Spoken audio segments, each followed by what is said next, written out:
Chinese drills around Taiwan seem to be simulating a blockade of the island. Japan has long been cautious on the Taiwan issue.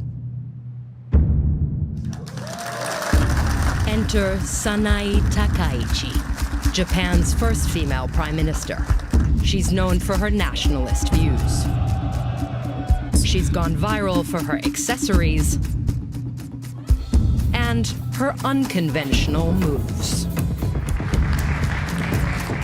Takaichi is changing things up, including on Taiwan.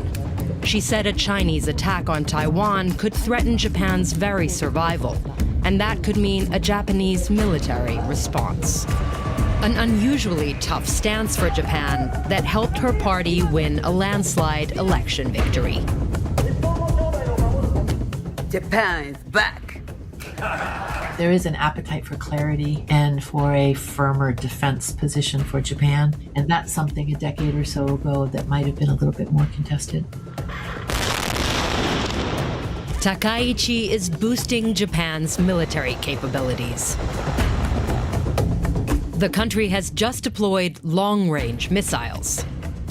And there are even discussions about Japan getting its own nuclear weapons.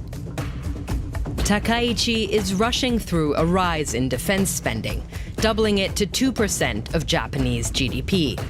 Because it has such a big economy, that would make Japan the third biggest defense spender in the world.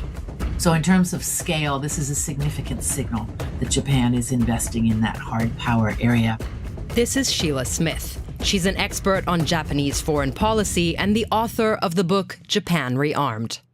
It wants to make sure it's sending a signal to its neighbors that they should be prepared for a Japanese response if there is aggression against Japan. But for Japan in the post-war period, they have largely said, we're not going to invest in hard power, military power. The change is a big deal because of Japan's brutal past. Japan had imperial ambitions. It conquered and colonized numerous territories, including in China. Then Japan joined forces with Nazi Germany in World War II. In 1941, it launched a surprise attack in the Pacific, hitting the U.S. fleet in Pearl Harbor. More than 2,000 Americans were killed, and the assault led the U.S. to enter the war. Fighting between Japan and the U.S. in Asia was bloody. Then, in 1945, hundreds of thousands of Japanese were killed after the U.S. dropped nuclear bombs on Hiroshima and Nagasaki. スポーツにイベントにノベルティに